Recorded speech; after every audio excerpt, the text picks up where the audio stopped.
As the man said, Josh, right? Yes. This week's Parashat Emor. So what we're going to do is, I want to start at the end, actually, and then work our way backwards. The end of the Parashat is because it's a less known story, but an important story. It's rather cryptic and uh, really a little bit perplexing. And it's on page 690, 691. It's literally the last word on the line in Hebrew. I guess on the, and then in English it's on 693. All right. So in the Hebrew, vayetze, it's a critical word actually. Vayetze on page 690. Then if you turn the page, Ben Isha Yisraelis, a Ben Isha, the son of a Jewish woman, went out. From where to where, not really clear. Who ben Ish Mitzri, and he was a son of an Egyptian. His father's an Egyptian. Besoch b'nei Yisrael. He went out from amongst the Jewish people. Vayinatzu b'machana ben Yisraelis v'isha Yisraeli, and he there was a struggle, let's say, and then it says Vayikov ben Isha Yisraelis as Hashem, and then it says that he cursed. Vayikov means to curse Hashem. Vayikalel, Vayiviu also Moshe, and he cursed, and they brought him to Moshe, not knowing what to do with him. V'shem imoy shleimis bas divri lamatei don. Vayanichu b'mishmar, they put him in a to guard him.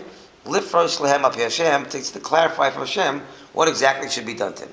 By the way, this is interesting. This mishmar is not a prison. In Judaism, you don't have prisons per se. This is a holding cell till they can determine what to do with him. But the concept of prison, you don't really find in the Torah for that much. Perhaps because the Torah doesn't think it's very rehabilitative, whatever the reason is.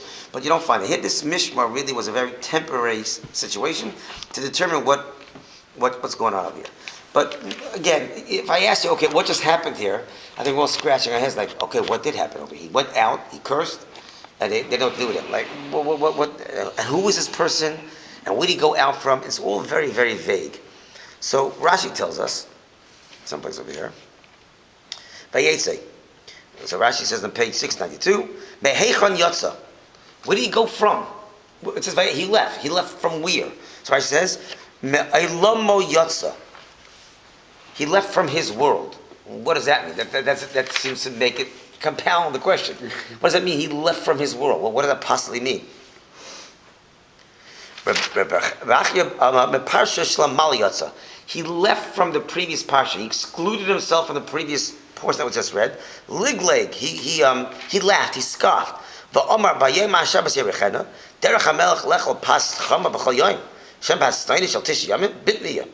He kind of mocked. He made fun of in the previous parsha, the Torah, previous storyline. The Torah talks about the lechem aponim. Lechem aponim was the bread that they baked on Erev Shabbos, and the following Shabbos the Kohanim ate. That's 9 days later. He said, "Is that really possible? Is that really appropriate that the son of a king should eat cold bread? A king eats freshly baked bread every single day." So he kind of laughed. So he left. So one Torah portion, one shot in Rashi is he left his world, whatever that means. And the other shot is he left from the previous parsha. He excluded himself from the previous parsha. He kind of mocked it. He said, "That's ridiculous. Why would you serve 9 old day bread to the Kohanim? Doesn't make sense." Either way, we'll still have scratching our heads. If he left from his world, what does that mean? And if he's making fun of the bread, why is that really agitating him so much that he curses because of it? And why is he cursing because of that? And who is this person? And why is it so vague? Well, then that bread stayed fresh. Yeah, a miracle. It did stay fresh by a miracle, but he mocked it. What's going on over here? So the truth of the matter is, he was a confused individual because his father was Egyptian, his mother was Jewish. He didn't exactly know which shevet he belonged to, which tribe he belonged to. But that really speaks of a much bigger picture. And what's really going on over here is the following: that this is a person who felt he didn't have a home. He didn't have a place. Now, that's very, very significant. What does that mean? That every person needs some place that he identifies with, that nurtures him, that he feels connected to. Because that's what keeps giving us our chiyus, that gives us our life, our energy. When you connect to something, when you're alone and alienated and cut off, then exactly the word cut off, like it's like a hose, right? So, or a spigot, whatever you want to call it. As long as the hose is connected to the yam, to the sea, it will keep giving you water forever and ever. But if you take that hose out of the sea, it's only going to give you as much water as in the hose, and then it's finished. A person's the same way. If he's connected to something bigger than himself, so that he always has that flow, that he's connected to that big thing that keeps supplying you with energy. But once you cut yourself off, you reduce yourself to much more finite. We'll go back on a much bigger scale. Adam Arishon.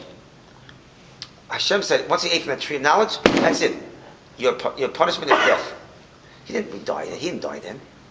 But he was pulled from his world. What does that mean?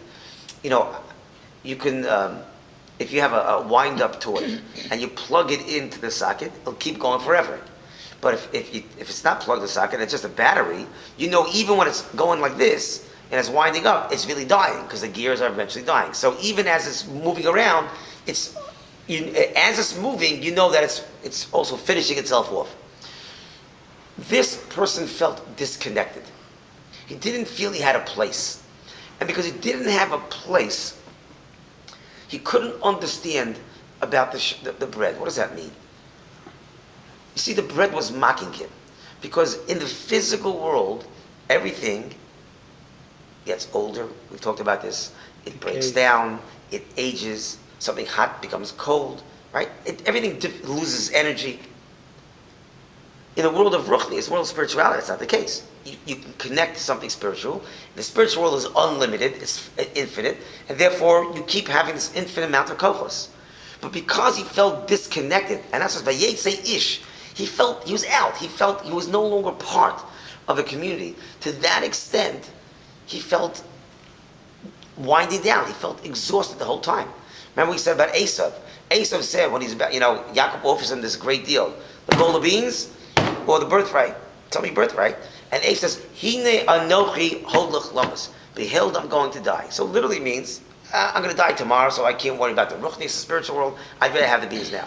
But on a deeper level, what he's saying is, Hine anochi hodlach lamas. He's saying, even when I'm alive, I'm heading towards death. Because he wasn't connected to a spiritual world, so he felt always fatigued and heading towards death. Because as a physical being, you're heading towards death.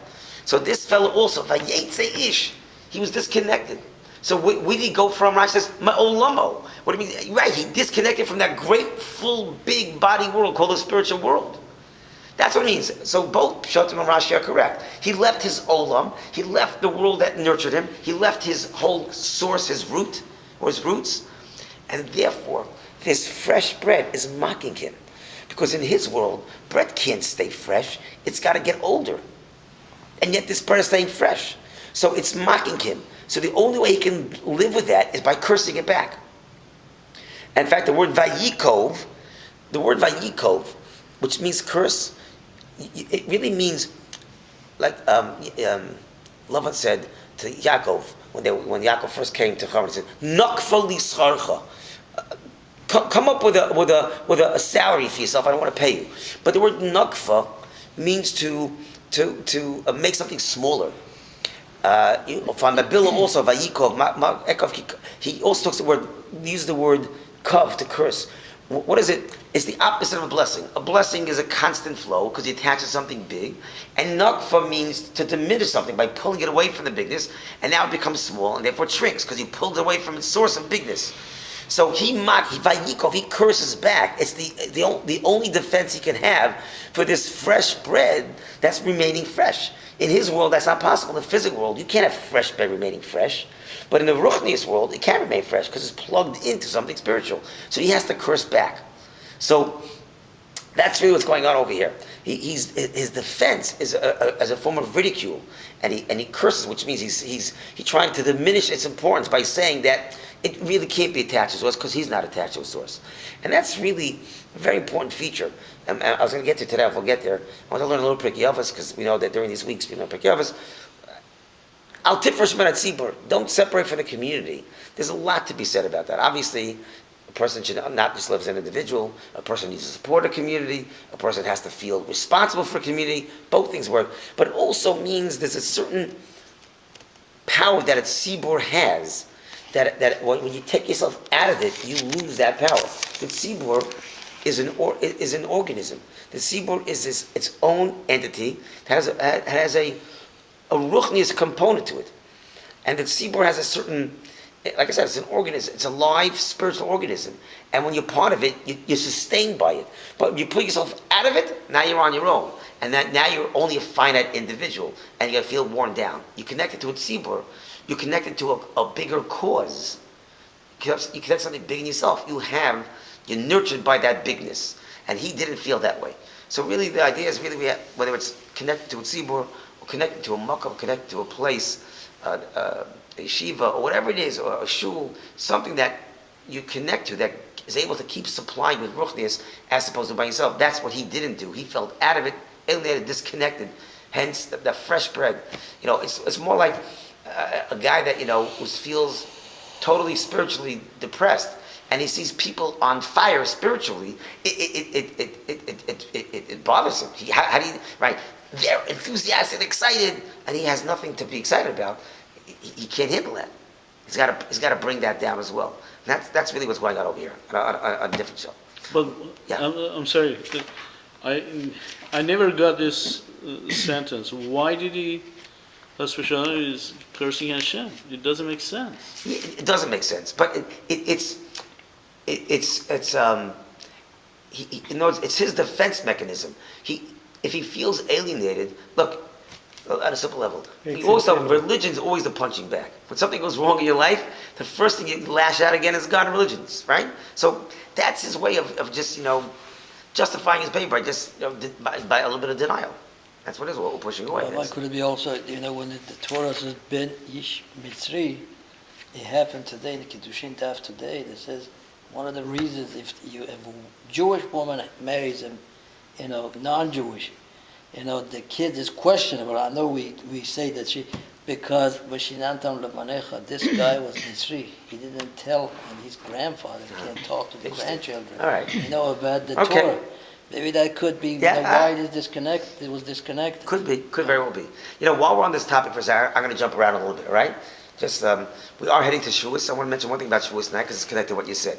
We'll come back to the parsha a little bit. So we know we read Rus on Shavuos. Why do we read Rus on Shavuos? Obvious reason. Why do we read Rus on Shavuos? That time of the year was... Oh, is that time of year good? Is that time of year very good? What else? David HaMelech passed. What? They say David HaMelech passed away on Shavuot. Okay, but would that be reason to read the whole Rus for that?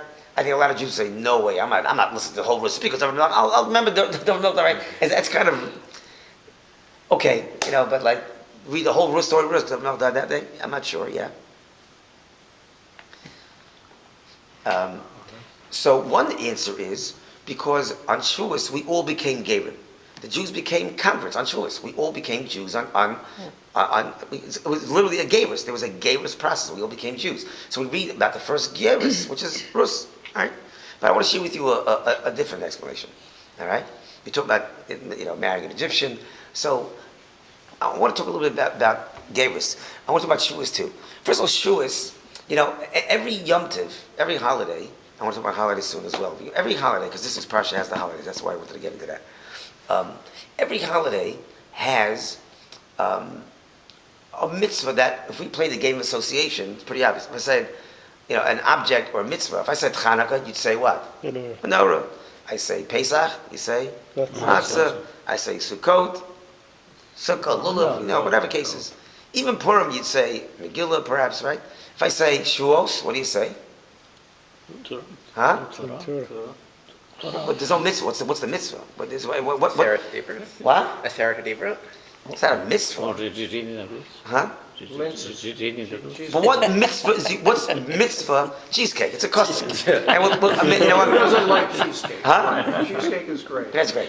The old Raptors on the east side. That's what got a good piece of cheesecake. Anyway, bottom line is, believe that, I'd like to talk about why we have a minute for cheesecake, but not for tonight. But the bottom line is, but it's not a mitzvah. Okay, it's a beautiful custom. But what mitzvah do we identify with Shavuos? The answer is there is none. There is no mitzvah. Just learning all night is a custom. There's no mitzvah, right? Also fascinating is every holiday, the Torah gives us an exact date. Sukkot, 15th of Tishrei. Pesach, 15th of Nisan, right? Rosh Hashanah, 1st of Tishrei. Yom Kippur, 10th. Shavuot, doesn't say that. The Torah says 49 days after you count, Yeah. the next day is Shavuos. Yeah. Right? Doesn't say it. Doesn't give a date. There's no. It doesn't say Vav Sivan Zayin. It doesn't say that. Why not? So I'm going to ask you a kind of a silly question. All right. We know of Rus. There was a whole debate whether she was allowed to convert. She was a Moabite, but we know later on it was only Moabite men that couldn't convert. Moabite women could convert, but they didn't know that halacha. That halacha kind of fell into disrepair. People didn't know that. It could be because at that time nobody from Moab was converting. They were our enemy then, so it never really was something that was really came up a lot. And they forgot this halacha, and then it became revisited really at the time of Ruth. Okay, there's a different conversation for now. But let's say there's a Moabite male. That says, I really want to become a Jew, but they're not letting him in. He has a great plan. He knows Philistines, Plishtim, can become Jews. Philistine. So he first converts to become a Philistine, and then he says, "Listen, I'm a Philistine. I want to convert." Plishtim can convert. So, good plan or not a good plan? What do you think? Did you do that? No. Why not? Because he's still a Moabite? Like, Why? that's He why I was converted. born. No, you convert. He's a Plishti now. He's a Plishti citizen. Got all the paperwork, everything. Does Judaism recognize that conversion? It's like us when we I'm asking you. Huh? It's like us when we became citizens of United States. We're Persian, so we hold the title, but still we are who we are. So, if a Persian, actually Persians don't do so many gayers, right? Let's say a Russian. If a Russian converts, right? If a Russian converts, is he still Russian? Of course. Absolutely. So he's a Russian Jew. But whatever Russians have, whatever temperament they have, whatever character they have, whatever that Russia represents, he's still that. Right? So the whole question, and you're really right, I was just trying to push it a little bit. You can't convert from Moabite to Philistine. You're still a Moabite. Conversion doesn't deny your nationality. It says that even though you're Russian, now we could take your Russianness and put you into the Torah too. Put you into Judaism too. You follow?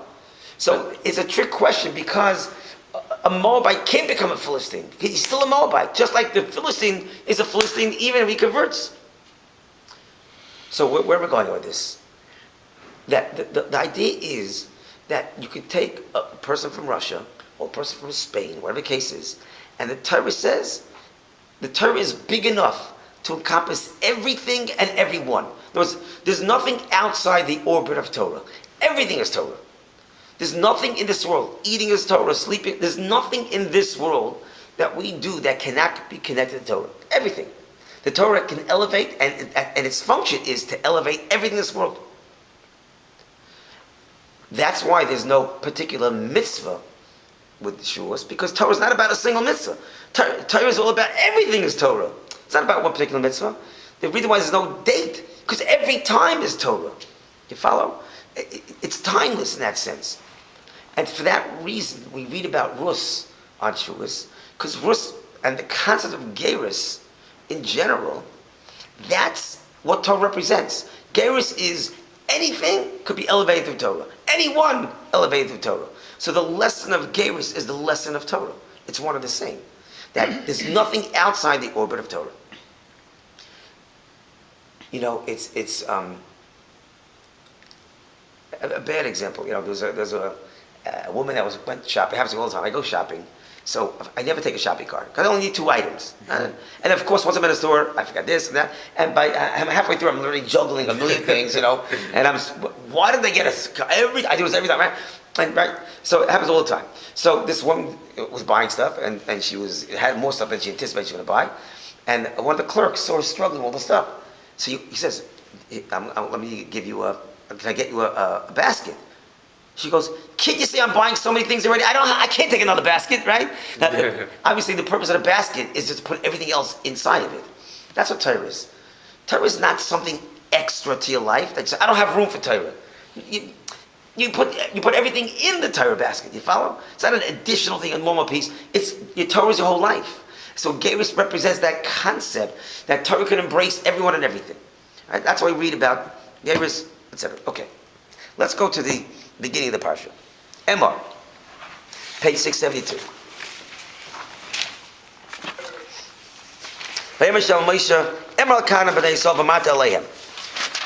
Moshe, Hashem tells Moshe, you tell the Kohanim and tell them the following. And Rashi is really bothered why he says, Emor l'kahanim, speak to the kahanim, va'amarta alehem. Then it says again, speak to them. It's kind of redundant, right? Emor l'kahanim, speak to the kahanim, b'nei Aharon, va'amarta alehem. So Rashi says, first Rashi, Emor l'kahanim, Emor va'amarta. Rashi is really pointed, why does it say Emor and Amarta? Why both?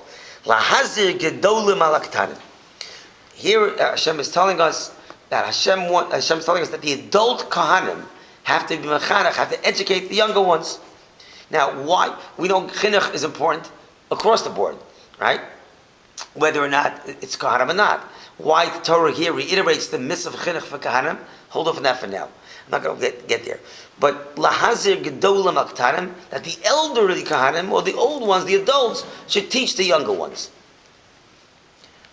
I want to share with you a different idea. All right? And let's go back to Gerus.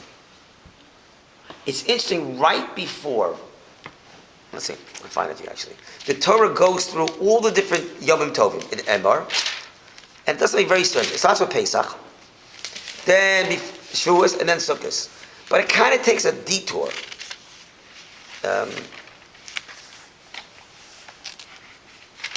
Let's look at page 682. It says, verse, Pasuk Vav.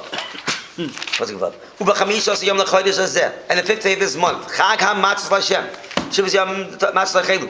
B'yom Rishon Mikodesh Lechem Kol Zav V'Lasasur. On the 15th day of Nisan, it's a Chag, and you have to eat matzah for 7 days. Okay? And then you bring a korban.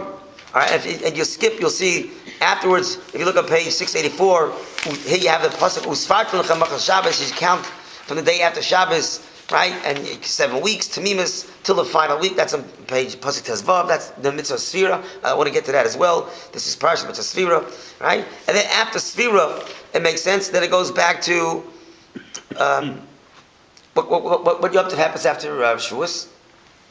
What's the next Yom Tov? Rosh Hashanah. So page 686, you have Rosh Hashanah, right? Hashem spoke to Moshe on the first day of the month is Zichron Trua, and then on the 10th of the month is Yom Kippurim, and then you go back, and then on Shishi it says at the bottom of the page, B'chamish Asiyam B'chashvi Chag HaSukkos, right? So Torah takes you through the entire season. Starts with Pesach, then Shavuos, Rosh Hashanah, Yom Kippur, Sukkot. Does it use the word Shavuos? It just No. has 7 weeks. Right? 7 weeks, It yes. doesn't refer Yes. to it as Shavuos. Correct. Yes. That's what it means. But the Torah takes a little bit of a sidestep. Right after Pesach, on Pasuk Tes, on page 682, Vayidaber Hashem Moshe Lemor, Daber Deis Omat Lehem, Ki Sova La'aretz Shani Nosim Lechem, Psatok Siruk Svesim Omer. You have to cut, when you go to Eretz Yisrael and you reap the harvest, you should bring the Omer, right? Yeah. And then he waves the Omer, right? Machas HaShabbos, right? Okay. You wave the Omer after Pesach. Okay. Why? I mean, chronologically it's true. There's Pesach, then there's Omer, then there's Shavuos, but you're going through these cycles of Yom Tov. It's really, it's a distraction. It's really kind of an ADD thing, right? It's kind of a stream of consciousness. I'm talking about Pesach. I want to get to Shavuos, then Rosh Hashanah. Oh, Pesach. Oh, by the way, there's other mitzvahs along the way. Why is Torah going to the mitzvah of leket, chich, and payah, that you leave something over in the corner? You feel, it's true, it happens that season, but like, you're talking about all the Yom Tovim. Why the interruption? We're talking about converts. So the Gemara in Yevamos tells us that when somebody wants to convert, you're supposed to discourage them.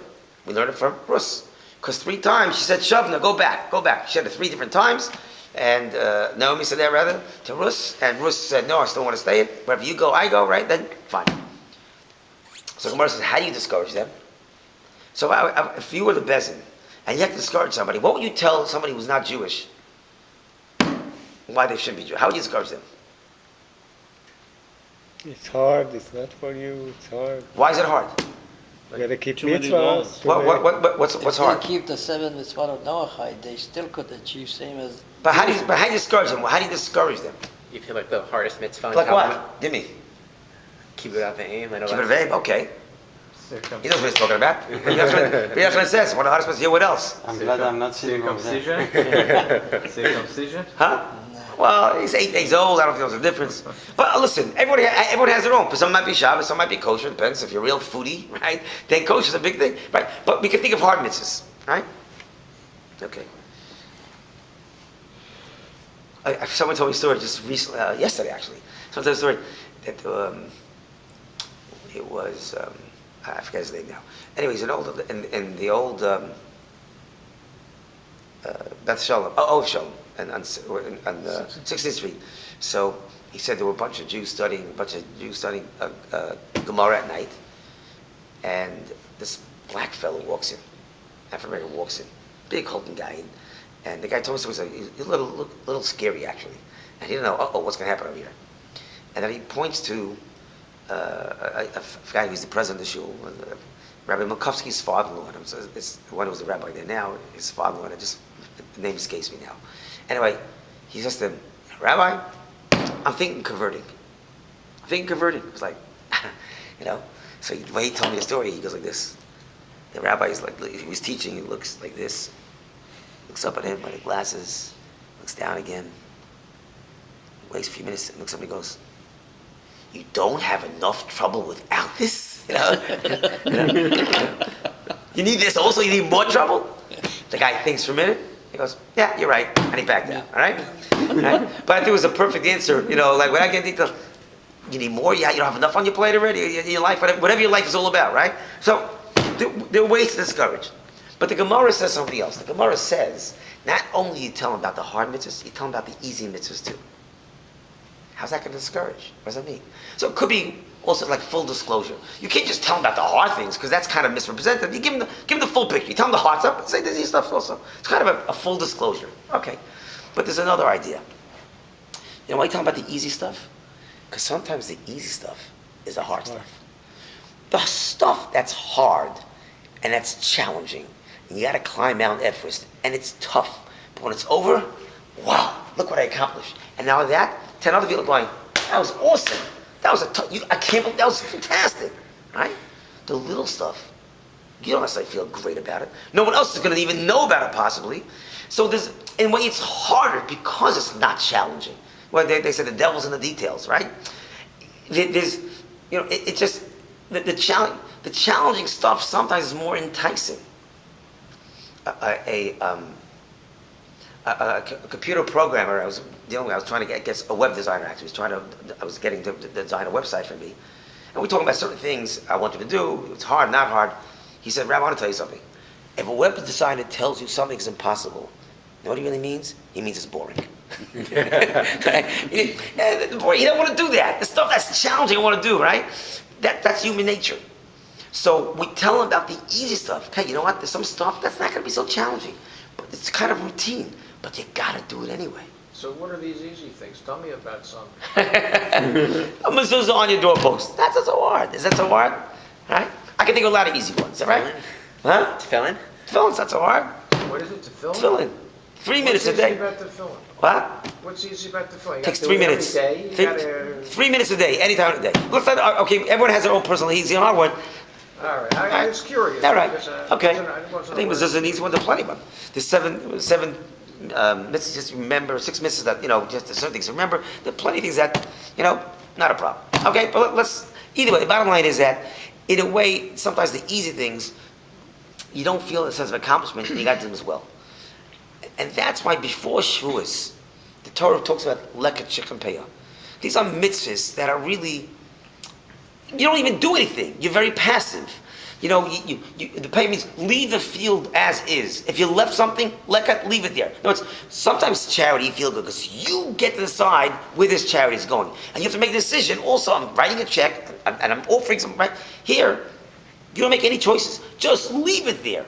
You don't even feel that sense of accomplishment because you didn't even do the giving, right? So the Torah mentions those things right before Shavuos, right before Matan Torah. And says, you know what? The greatest of the Judaism is even the small little things that you're not going to feel like, wow, look what I accomplished. And that's, on Al-Pi Medrash you can say, Al-Pi Drasha you can say, Lahazir Gedolim Al-Aktanim means something else. To warn the great people about the small things too. Lahazir Gedolim Al-Aktanim. We know Hashem judges people, great people, by the little things, right? Moshe Rabbeinu, Hashem saw that, he ran after his little sheep, the little sheep saw that escaped. Hashem said, right? David HaMelech also was tested small things, because Hashem is telling us, that great people understand that the little things are important too. And not only that, that there's no such thing as a small thing, really. Small things are big things too. Everything can be great. Sometimes you don't see that sense.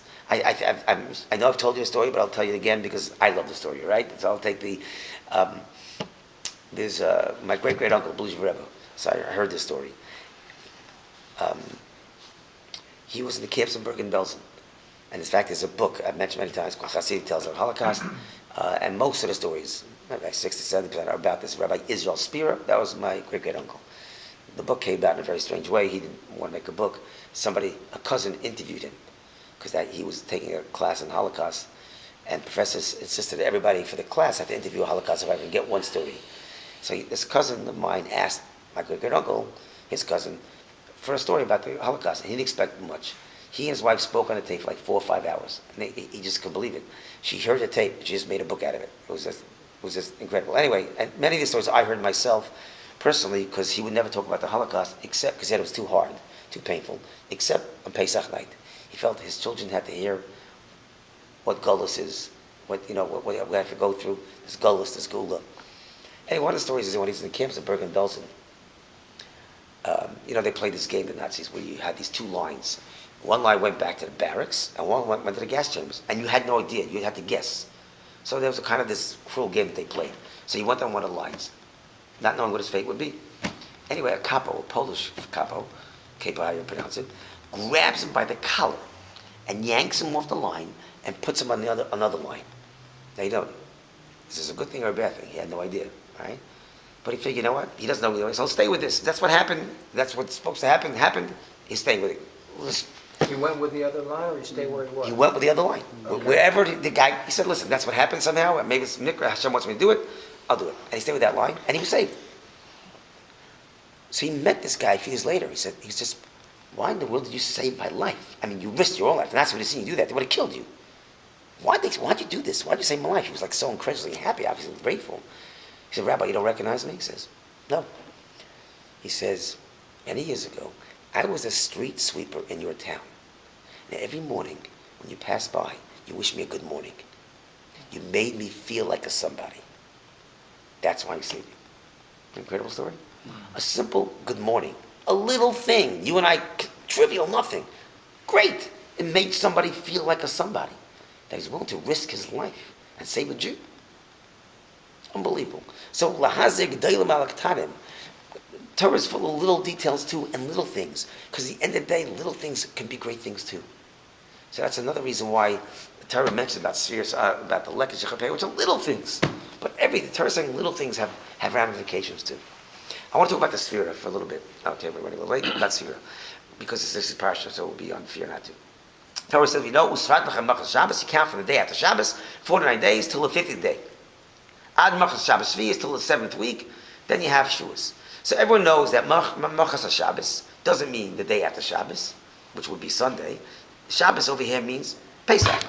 Machas Shabbos means the day after Pesach you start counting. That's when we count the Sefira. After the first Seder, the second night, we're counting already. Because Shabbos over here doesn't mean Shabbos, right? If you look.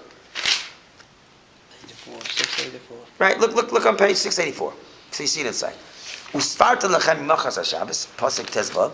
Usfart lechem Shabbos. You should count the day after Shabbos. From the day you bring the Omer, Sheva Shabbos Temimos Tiyeno, you count 7 full weeks. Adi machas Shabbos Shvius until the end of the following Shabbos. You count total of 50 days. Even though you're not counting really 50 days, right? 49 days. And you bring Milcha Chadasha. Okay. So, the question is, in fact, we know that the Karaites and Tzdukim and others, they actually take the word Shabbos literally, because they were literalists. They don't believe in the Torah Shabbat. So they always counted the Sefira starting on a Sunday. So whenever Pesach was over a Monday, right, they'd wait till the following week. So they could be a week behind us, because they counted Machzah Shabbos literally. You don't have that many Karaites today anymore. You have a handful of Karaites. I think I was telling you, somebody came to my house. It was Shabbos, and he told me his grandfather is like the head Karaite in all of California. Not much like the Rosh Hashiva. He's like the dean. He's the head. He's the head Karaite. And I said, really? And he said, yeah. I said, could you thank him for me? So he's like very perplexed. Why would I thank him? Obviously, we don't believe us. I said, because without him, I would never have Chalt on Shabbos. right? The reason why we have chont on Shabbos is because the Karaites believe, when it says in the Torah you can't have a fire on Shabbos, it means you cannot have a fire. We say it means you can't start a fire. They say you're not having a fire, so they eat in the cold, in the dark. They never have any warm food on Shabbos because they don't have fire. We say you can't start a fire or maintain it, but the fire exists. It can be there. So in order for us to show that we disagree with the Karaites, we have to have a food on Shabbos that's warm to show that we use fire. Right? Leave it to the Jews. I always say that, most people when they protest, they go on starvation diets, right? Jews protest, we eat more food.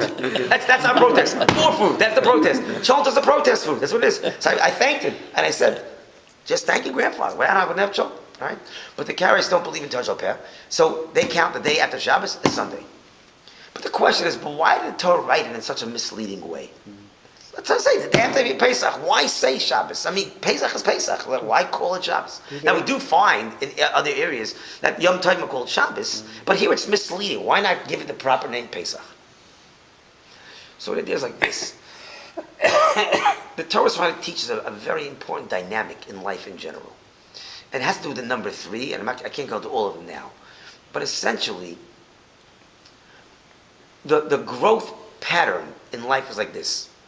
First, there's something that happens to us from outside of ourselves. It comes from outside. A certain spark, a certain inspiration, a certain something that signals and triggers for us to get moving. And then, we have to, with that inspiration, develop it on our own and work hard. After that, what you get is something even more special than you put in yourself. So that's the dynamic. I'll give you an example. From birth, a malach teaches you Torah, right? When you're in your mother's womb. You didn't do anything to earn that. That got you started. Then you have to relearn it when you're born and living life. And then what you get, when you accomplish, is something even beyond the effort you put in. Okay? That's kind of the dynamic. There's a initial outburst that comes from without, and then you have to take that and develop it. In fact, really, Chachma is that way also. Chachma, let's even use the words Chachma, Bin, and Das for now. Chachma, wisdom, when you say an idea popped into my head, right? Even explain, idea popped into, what does that mean, popped in? It means I didn't think, it just popped into my head, right? I hate to say, no ideas pop into your head the most. Shemona Esrei, you're supposed to be concentrating. Also, a million ideas, everything pops into your head, right? But you didn't develop, right? But that's Chachma. That's called Chachma. Then you have something called Bina. Bina is binyan. You develop it. You have to build it up. You take an idea that popped into your head and develop it. Then you get Das, which is something transcendent, even higher. All right? I'll give you another example. Even in relationships, you meet someone. So, being the sparks, right? You meet someone, wow, it's very exciting. And it comes from without. There's nothing, you didn't develop it. It just happened. And then you have to really work at it to make it better, make it special. And then when you get after you work at it, it's even more special. Let me show you where it comes to our play as well. Mitzvahs, okay? I use an example I call the new car smell. Right? Everyone knows the new car smell? Right? I never had a new car smell, but I can imagine a new car smell. I've been to new cars, but right? A new car smell, right? Rebbe cars don't smell like Huh? new. Rebbe cars don't smell like new. Not like new cars. Anyway, they smell okay, we'll get there now. Anyway, They have sprays that. we have sprays for them, right? Do they have a case for new spray? Yeah, they do. they have the spray Really? that's a new car spray. Okay, so I want to introduce something called the new mitzvah smell. All right, what does that mean? First time a person puts on tefillin, there's a new mitzvah smell. It's exciting. I don't just mean the leather smells. I mean, you're excited about it. It's really unbelievable. You're kind of a high. You anticipate before it happens. Whatever mitzvah it is that you do for the first time, there's something really exciting about it, right? And then all of a sudden, the excitement kind of fades. So you say to yourself, uh-oh, either there's something wrong with me or there's something wrong with the mitzvah. Not necessarily. What Hashem does is, Hashem knows to get going, Hashem has to do something on the outside to get us going. So he puts a little artificial sweetener in the mitzvah. He makes it seem more exciting to us. Something new is exciting. So because most people don't want to try something new. We don't get out of our comfort zone. But if there's a certain excitement to the newness, we're intrigued by it. We're attracted to it. So Hashem kind of does an artificial sweetener kind of thing. And then he takes that away, because that's only meant in the beginning to kind of get enticed. And then Hashem says, now you have to create the excitement for the mitzvah. And when you work on that, then what you get is something even greater than that. That's the game plan. So it's not that something's wrong with you or the mitzvah necessarily. That was an initial excitement that Hashem put into the mitzvah to entice us to get involved. I always use the example, I've said this before, for different reasons, right? When a child takes his first steps, child doesn't want to take first steps. The child says, what, are you crazy? I'm going to walk, I'm going to fall, I'm crazy. So what does a parent do? He's standing a few feet away, he waves his lollipop, and he creates an outside incentive. And just as soon the kid takes 3 steps, what does the parent do? Takes 3 steps back. That's not, exciting. The fact that the child's probably thinking, hey, this is not progress. What's going on over here, right? But now the adult says, now you do it yourself. Not that I showed you could do it, right? But I had to use a sweetener to get you to do it. But now I showed you do it. Now do it yourself. In a relation, Hashem says, I know it's hard people to really feel connected to each other. I'm going to make it exciting in the beginning. And then in a relation, and let's say the excitement starts to lose its luster. It doesn't mean something wrong with the relation. Hashem says, okay, now you have to make the relation more exciting. And then when you get at that, it's far greater than what you put in to begin with. That's what Rashi's saying. That's the Pasuk saying. First, there's something called Shabbos. See, Shabbos is a kedusha that happens outside of us. We don't make Shabbos. Shabbos happens by itself, right? That's why the Torah refers to Pesach over here as Shabbos. Meaning, just like Pesach, Hashem gave us our first burst of energy, right? We went to the highest levels of kedusha on Pesach, not because we earned it. Hashem gave us a little whiff of what kedusha could be. And then he took it away from us. And during this Sefira, we have to try to get it back. But then when you get, after you work hard at it, is even greater than the effort you put in. The Shabbos, HaShviyas, the final holiness that comes at the end. You follow? So that's really, and that's why, by the way, you don't count the 50th day. Although here it says you do count it. You know why? Because the 50th day really happens by itself. You put in the work for the 49th day, and the 50th day, it's a gift again that Hashem gives you after the effort you put in. It happens by itself, so to speak. You have to be ready for it. You have to be ready for it. It always says, I went with this thought, it always says that Kedusha comes from above, right? Lamala. How do you understand directions when it comes to holiness? Why is holiness up there? As opposed to, what does that mean? Why do you say holiness is up there? What does that mean? What it means is, if you have a hill, and you pour water on the top of the hill, it flows to the bottom, right? The direction always is, it flows from top down, right? So we say Kedusha is up there, it means it flows down. So all you have to do is be ready to receive it, and it flows down. So that's precisely what's going on over here. The 49 days, we're working on ourselves, to develop ourselves, to catch the Kedusha. It's going to happen by itself, after we prepare ourselves. So that's why it's Shabbos, count 49 days, and then, so to speak, a Shabbos again. That's the continuum. That's the dynamic. Hashem gives us a little burst of energy, like the angel teaches us Torah, because on our own we can't. Hashem gives us a jump start. A relationship needs a jump start. Everything needs a jump start. Then you have to take that jump start and work it through yourself. But once you finish working it through, what you gain is even higher and more than the effort you put in. Chachma is from outside, an idea, right? In fact, we say, Chachma mei ayin timotzei. This expression. Now, it means Chachma comes from nowhere. That's what I mean by ayin timotzei comes from nowhere. That's Chachma. Binyan, Bina is what I develop, and then Das is transcendent. That's the 3 steps. Machmas Shabbos, the day, Pesach is the Shabbos. That's why it's called Shabbos. It's the Kedusha that happens by itself. Hashem is giving us a little jump start. Then the 49 days becomes our effort, one step at a time, to really work that through. And we get on Shavuos by itself. That 50th day is a Kedusha that we earned by putting the effort, but we get even more than we put in to begin with. All right? We'll stop here. We'll pick it up. Rabbi,